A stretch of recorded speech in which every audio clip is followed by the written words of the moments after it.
Tonight on PBS News Weekend, consumer confidence hits a near record low amid worries that President Trump's trade war could fuel inflation and trigger an economic downturn.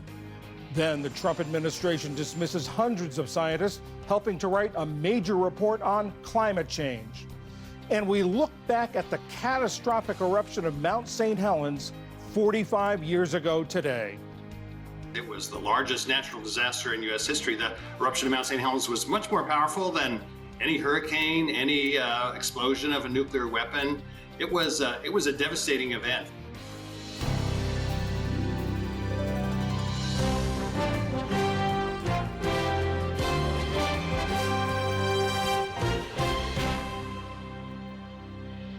Major funding for PBS News Weekend has been provided by Certified financial planner professionals are proud to support PBS News Weekend. CFP professionals are committed to acting in their clients' best interest. More information at letsmakeaplan.org.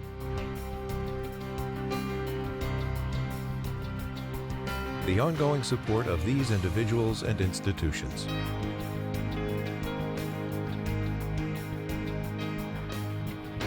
And friends of the NewsHour.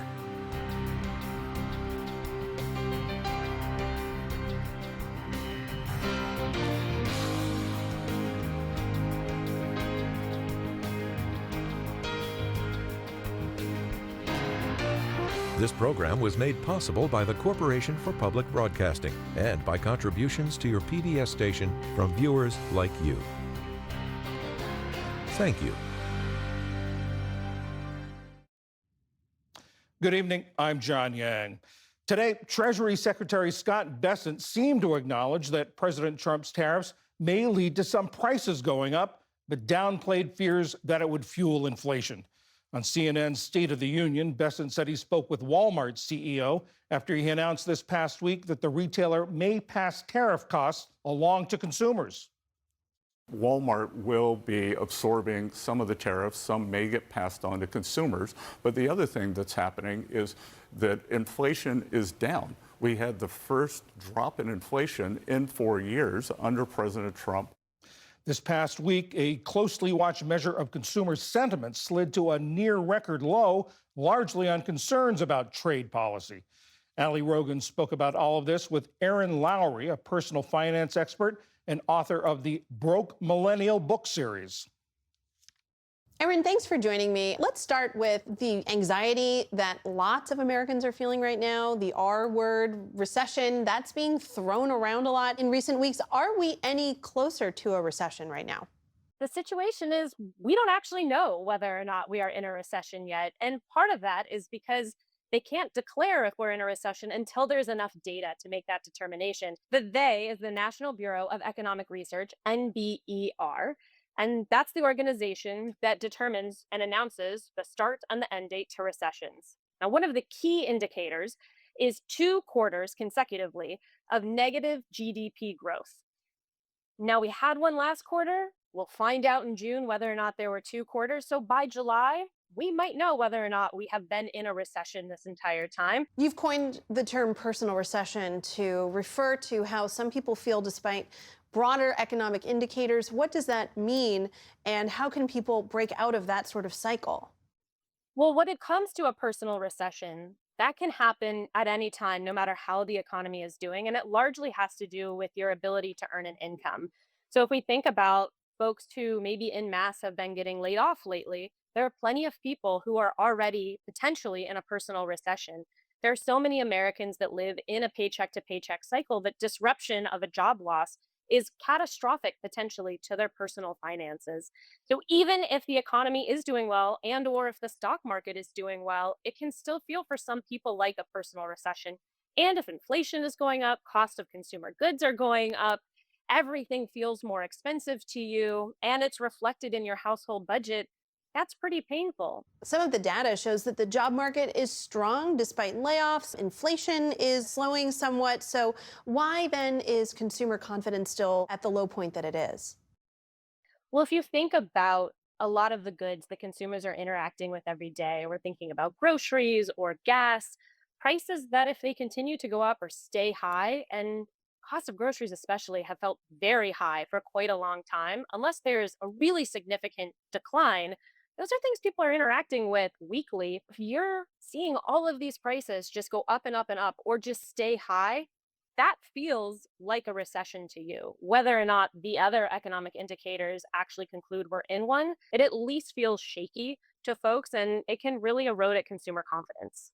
What would you say to everyday investors who are looking to navigate some of the recent turmoil that somewhat seems to have leveled out at the moment, but of course, everything is still very in flux?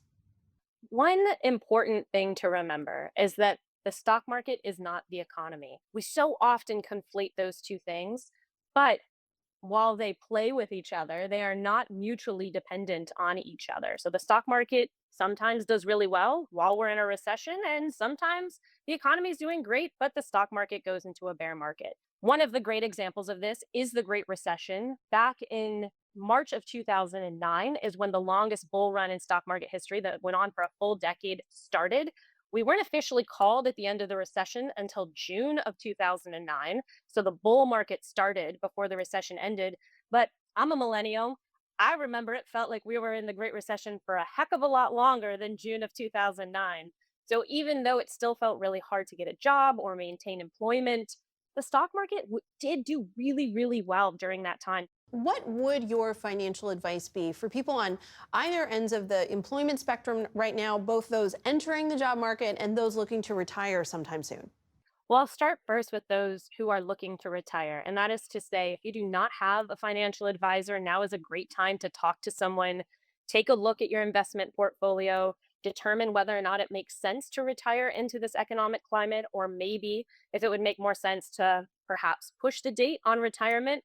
Now, for folks who are just entering, I see you. I remember how it feels to graduate into a recession and try to find stable employment. A few big things to keep in mind. One, if you do have student loans, stay on top of those payments. Make sure that you understand all of the ins and outs of when they're due, who you have to make payments to, and at least make those minimum payments. You do want to protect your credit score as much as you can during this time. You don't want anything going to collections. Millennials, we were teased a lot for being what they called boomerang kids, going back to live with our parents. But hey, if you can keep your cost of living down significantly, it makes a lot of sense. You can really shore up those cash reserves, especially during uncertain economic times.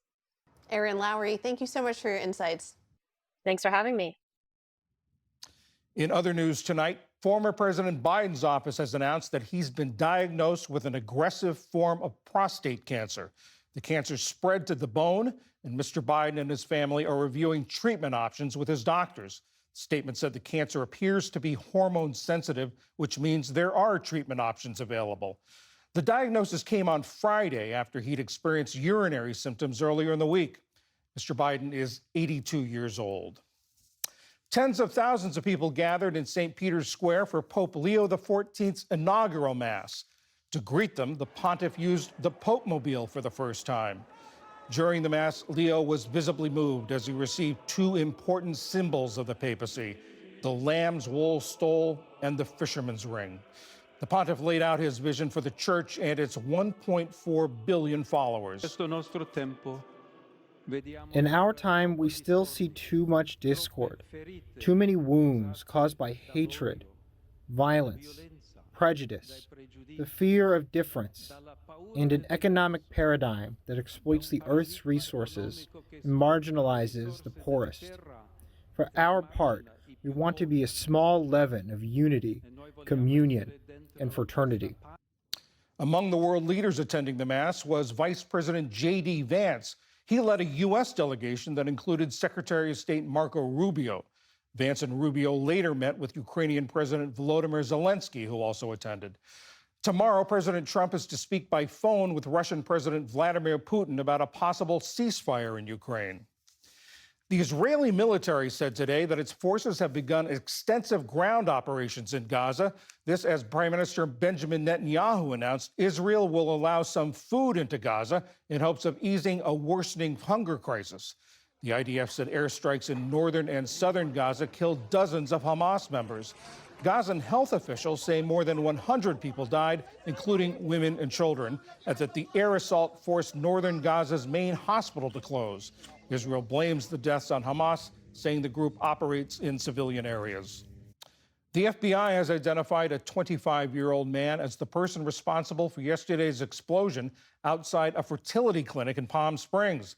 Officials say it was an intentional act of terrorism and that the suspect's writings exhibit nihilistic beliefs. He was killed in the blast, 4 others were injured. The FBI revealed today that the suspect tried to live stream the attack, but the video failed to upload. The head of the clinic said all the eggs and embryos at the facility have been saved. Still to come on PBS News Weekend, what the dismissal of hundreds of scientists could mean for a flagship climate change report, and looking back at the devastating eruption of Mount St. Helens. This is PBS News Weekend from the David M. Rubenstein studio at WETA in Washington, home of the PBS NewsHour, weeknights on PBS. Late last month, hundreds of volunteer scientists and experts across the country were told by the Trump administration that they were no longer needed to compile the next national climate assessment. That's a report mandated by Congress to periodically catalog the ways climate change is affecting the nation. It's considered the government's flagship document on the topic. The 6th edition is to be released by 2028, but the message said that its scope is currently being reevaluated. Elizabeth Kobely was among the recipients of that message. She's an associate professor at the University of Nevada, Reno, and was leading the team studying the Southwest. Elizabeth, what's the purpose of this document and how is it used? It's a congressionally mandated report, and it's produced every 4 years under the direction of the U.S. Global Change Research Program, or the USGCRP. And what it does is it really analyzes the impacts of global change on the United States with a focus on how such changes might put things that Americans value most at risk, whether that's our national security, our community safety, our resources, those sorts of things. It's really a synthesis of the newest and most relevant research on global change. And it's divided into chapters that focus on things like systems, such as water, or specific regions like the Southwest, which I was leading. And there are no policy prescriptions in this or recommendations in this? You're right. It's meant to be a nonpartisan report that's policy relevant, but not policy prescriptive. And this means it synthesizes information on global climate change that can help decision makers across federal, regional, state, local levels make the best decisions for their sectors and their communities. So there are no recommendations for specific decisions, but it does gather the state of the art information on these changes and on potential mitigation and adaptation actions so that we're providing the best information to these decision makers for their communities. In addition to helping these decision makers, what's its contribution to overall climate research? I think the National Climate Assessment points out important knowledge gaps in our research and can potentially provide directions to scientists, whether in academic positions or whether in federal agencies, that can help build knowledge to make our country more resilient to global change. It can guide their work in developing programs and policies aimed at everything from natural resource management to national security, and overall enhance our understanding of how climate change puts things that we value most at risk. President Trump has said that he thinks the stated effects of climate change are overstated, the administration dismantling a lot of climate change research. Given that, what do you think it means when the administration says that it's reevaluating the scope of this document? Unfortunately, the authors that were released from the assessment haven't gotten any further information at this time about that reassessment of the scope. The report is congressionally mandated, so it could potentially be the case that the Trump administration will select a new set of authors, which for us, starting this assessment process, and took almost a year to select and onboard all of the authors and get them trained and started working on the assessment. So that would need to happen pretty quickly in order to meet the assessment deadline. But right now, we're really waiting to see what the administration says and what guidance that can provide on how to get a report out on the mandated timeline. Overall, how does the administration's approach to climate change, how do you think that's going to affect climate change research? I think that we're already seeing the effects of climate change on so many sectors and so many communities in the US. And it's really important for us to have the state of the art research on how climate's affecting these different communities, how climate's affecting things we value in order to protect Americans across the United States, to protect our security, to protect our economy. So I do hope that we are able to move some sort of report forward in order to provide information to decision makers who can help achieve these things. Could this be done without the support of the administration, without the support of the government? One thing that I think is really important about the National Climate Assessment is that the report goes through a really rigorous process of review at several stages. And these reviews are done by the public, by federal agencies, and all of the chapters in the NCA are really required to uphold very high standards of transparency by providing what we call traceable accounts of our sort of assessment process in addition to our findings. And it takes a lot of infrastructure, coordination, resources to support that kind of thorough, policy relevant, up to date, transparent assessment. So while I do think it's possible that we may still be able to get some of this information out through other assessments, I do think that this is a really critical government function to support this report because the findings are so relevant and important to Americans across the country. Elizabeth Cobley of the University of Nevada, Reno, thank you very much. Thanks very much for having me.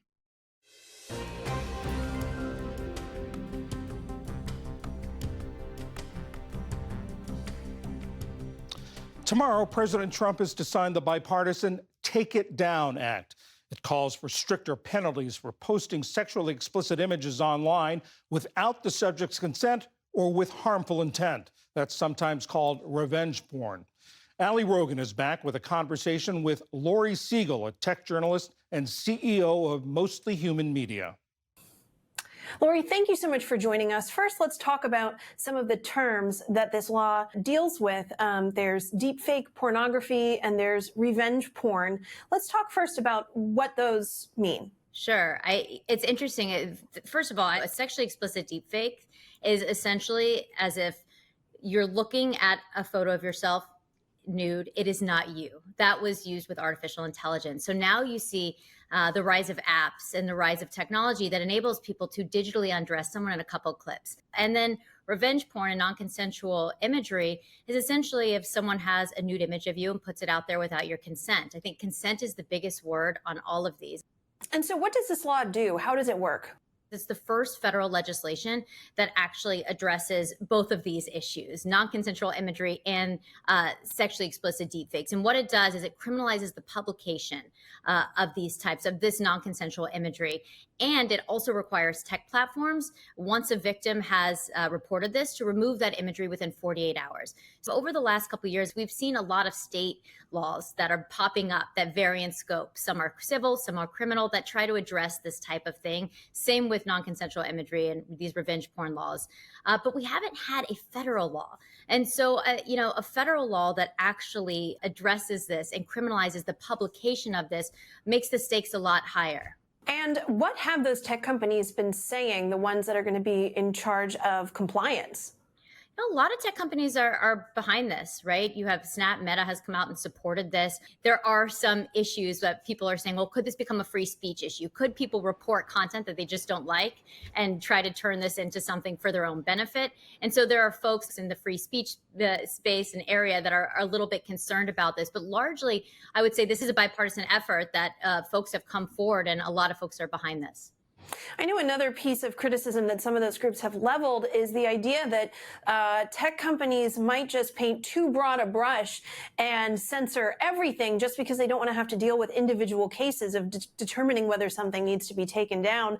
What's the risk of that sort of thing happening? Yeah, I think critics have talked about this as like one of the main unintended consequences. And I think President Trump made a comment. He said something along the lines of, oh, maybe he'll use this because people say bad things about him online. I'm not quoting it word for word. And so there is that fear that this could overreach. But I would say, as someone who's been covering this, one of the biggest problems that victims face when this happens, it's as if their nude images are everywhere and there is nothing they can do, and they are knocking on the doors of tech companies. They are not getting any responses many, many times. They feel hopeless, and it is a new type of trauma. And so I think this idea that within 48 hours action has to be taken, under the right circumstances, I think it'll be a big game changer to a lot of the folks who have dealt with this type of digital abuse. And around the same time that this bill is becoming law, in the last few days, the person who was behind one of the biggest deepfake non-consensual imagery websites was taken down and also unveiled. Is that a coincidence? Look, this is a game of whack-a-mole. You take one thing down, there's all these other things.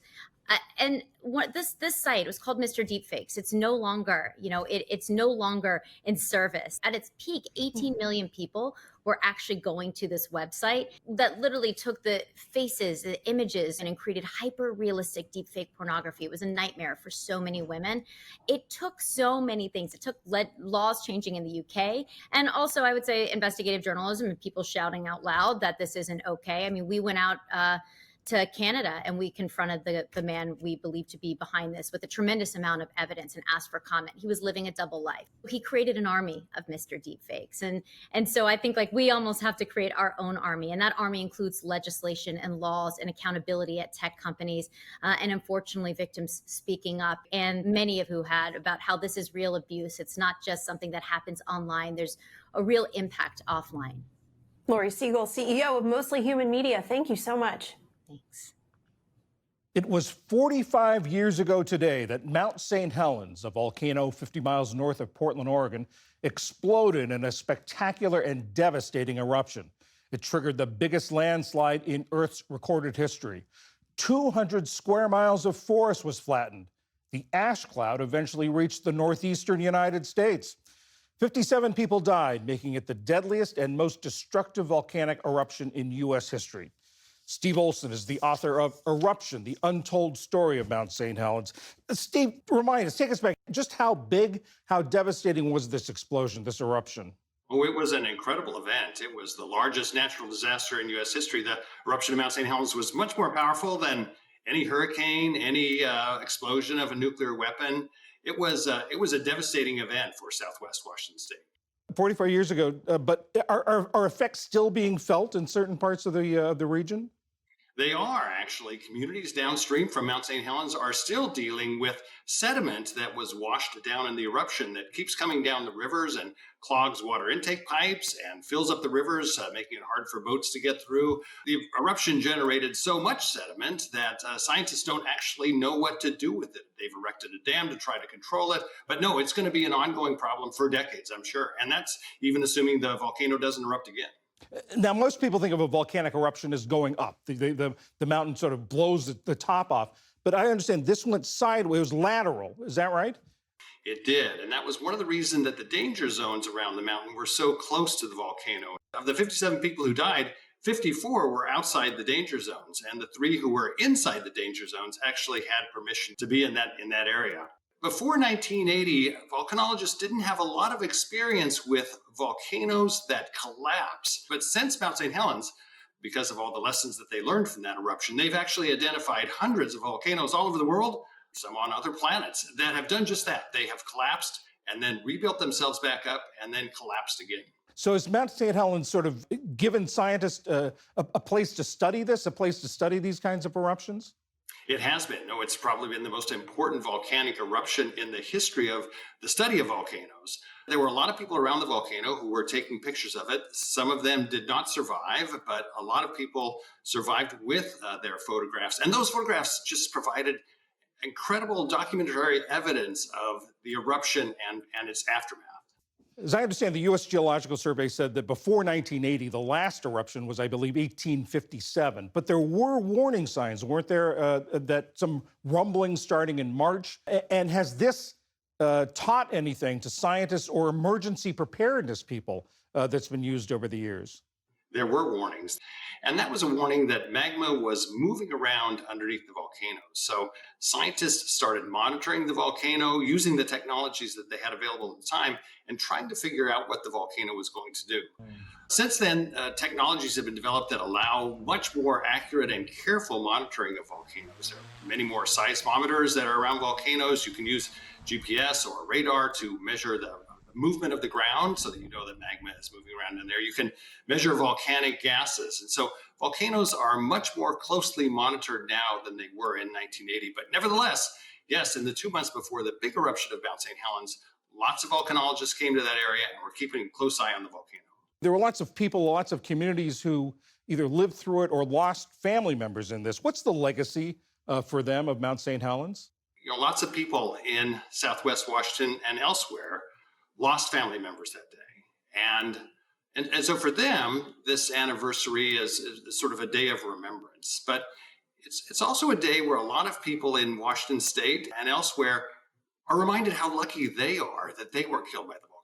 It happened on a Sunday morning, and there were probably fewer people around the volcano right at that point than at any other time during the week. If the volcano had erupted just 24 hours later, hundreds of loggers who were cutting down the old growth right around Mount St. Helens would have been killed. It would have been the greatest natural disaster and industrial disaster in U.S. history. Writer Steve Olson, thank you very much. My pleasure. And that is PBS News Weekend for this Sunday. I'm John Yang. For all of my colleagues, thanks for joining us. Have a good week. Major funding for PBS News Weekend has been provided by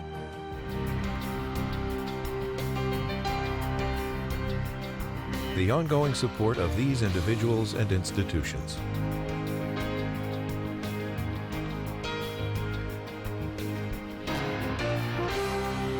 This program was made possible by the Corporation for Public Broadcasting and by contributions to your PBS station from viewers like you.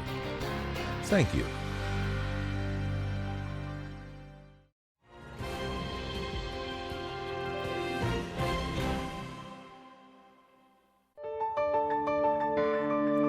You're watching PBS.